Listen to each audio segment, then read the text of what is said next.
This is an offer you can't refuse. The Lincoln Blackwood on the Lincoln Highway. I'm on it, guys. Hey, Scott. Hey, Joe. What's up? What is a Blackwood? Hello, this is David. I'm gonna need some help doing this. Yeah, happy to help.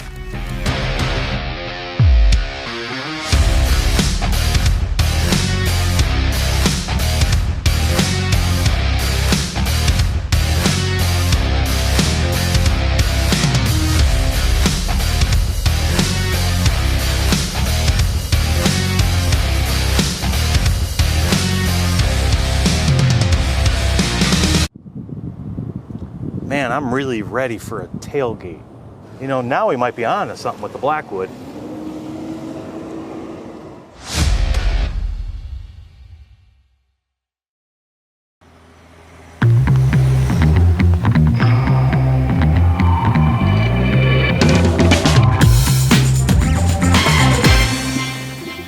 Hi, I'm Joe Keene. Thanks for joining us on Season 3 of Road to AAPEX. Hopefully you joined us on Season 1 where I took my old Cadillac on Route 66. I don't think it's complete without actually a Route 66 sticker on the car. Last year, we did the Lincoln Highway in the rare Lincoln Blackwood. The cities and stops along the Lincoln Highway make you realize just how forward-thinking its pioneers were in the early 20th century. This season, we've realized all roads lead to AAPEX. So you're gonna find me traveling the country and talking a little bit about automotive history as well. 70 years ago, the world of rotating electrical components on your car was very different. How did we get from here? You can have any car color you'd like as long as it's black, to where we are today. The Model T from 1914 to 1926, the only color you could get was black.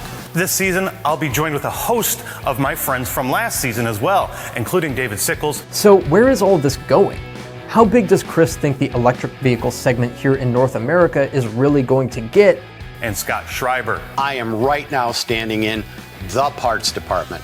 David will be visiting a lot of manufacturers, discussing how these parts are made and how they have changed over the years. Our friend Scott will be visiting the distribution channels. How does that part make it from the manufacturing plant to ultimately the technician hands who repairs your vehicle? Along with a lot of the automotive paths that I'll be discussing, we'll also be visiting some repair shops and discussing the parts that are used today and how they have evolved over the years. And in the 1940s, we have a feature that you don't see too much anymore, quarter vent windows that allowed air to get inside the cabin as well. So you had the cowl and you had the side windows providing a little bit of creature comfort. But we know air conditioning is way different today than it was way back in the day. We're looking forward to a great time on the road to AAPEX.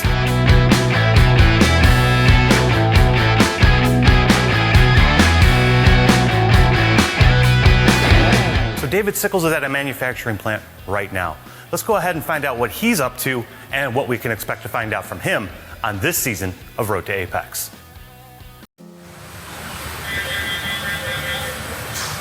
From the outside looking in, it's easy to write off the automotive aftermarket as a simple machine for supplying replacement parts and delivering an endless stream of oil changes. But we know it's so much more. It's about innovation, quality, reliability, and evolving the status quo to improve vehicle performance and longevity. This is all driven by independent companies and passionate leaders in a highly competitive marketplace, leading to impeccable quality and high standards throughout every step of the supply chain. On this season of Road to AAPEX, I want to dig deep into the processes of many of the aftermarket businesses you know and love to better understand how these companies are finding new ways to benefit their customers with new innovations, better choices, and better prices. I'm David Sickels. This year, come along as I explore the rich history of the aftermarket by delving into the details that result in meticulously crafted parts and the sophisticated processes behind their production. But that's not where our journey ends, because from there, Scott Shriber will explore the distribution network that deliver these components to suppliers, ultimately ensuring that they reach those who need them most when they need them. Scott, what insights do you have for us today? Thanks, David. Appreciate it. So today, we are here to talk about parts distribution. and I thought no better fitting place than for us to be in Cuyahoga Falls with the George A. Shriber Auto Parts building right behind us. When we come back from our break, we're going to talk more about parts distribution and what really went on then and what goes on now. So we're looking forward to seeing you after the break.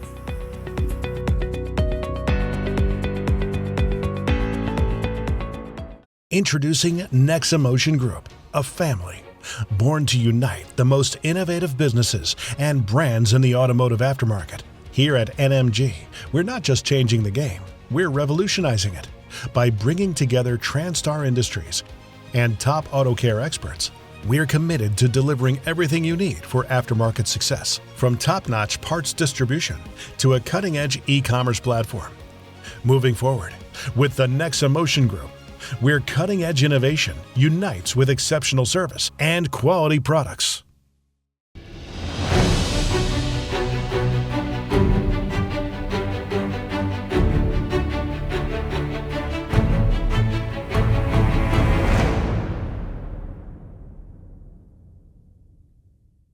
Our recent purchase with Hunter was based on the fact that our old alignment machine lasted for 24 years, and I was very satisfied with that equipment. So when it was time to upgrade, I felt no need to shop around. I stuck with Hunter because that was tried and true.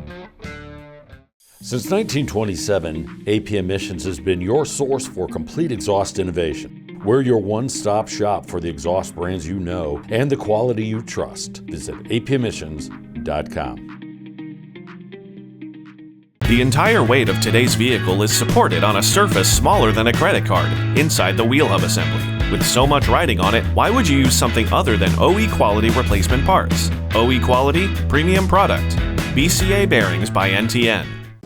Looking for a refreshing change? Say goodbye to sluggish performance and reach for the one that won't slow you down. Experience the force of clean, pure air. Wix Premium Filters. Performance starts here.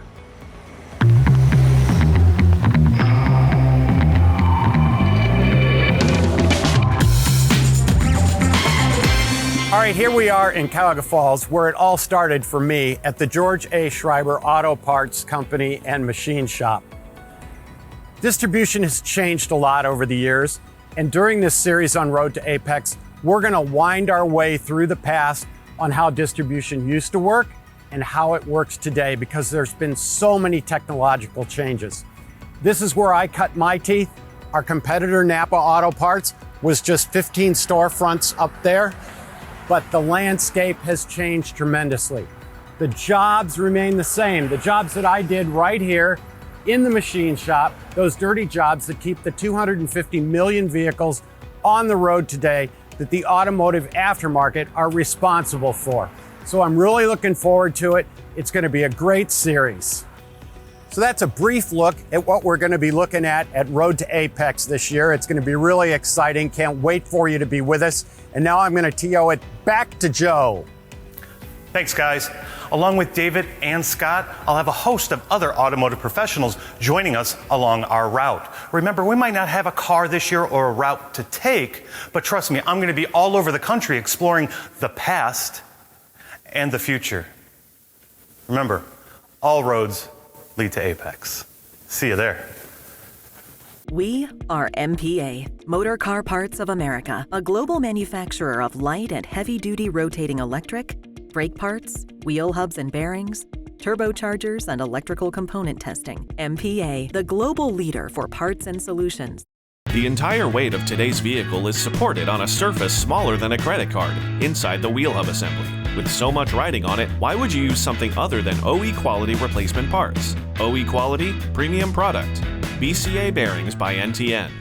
Aftermarket Armor introduces a bed liner that has a 4-hour pot life, which is twice as long as the competition, giving you the needed time to complete the job. A proprietary formulated product giving you the best UV resistance, protecting your vehicle from sun fade for years to come. Find out more at aftermarketarmor.com. Information is power, and powerful repair information makes your technicians more efficient and your shop more profitable. Introducing Mitchell One, the most trusted source for auto repair information, shop management, and marketing solutions. Mitchell One, powering shop success with complete information. That's our mission. You can feel confident Continental is the smart choice in tires. Can they handle extremes? Anything for the guy who finds that one pothole. Were they made by like a bajillion engineers? Yeah. Really? Really? Really? Really. Welcome to the smart choice in tires.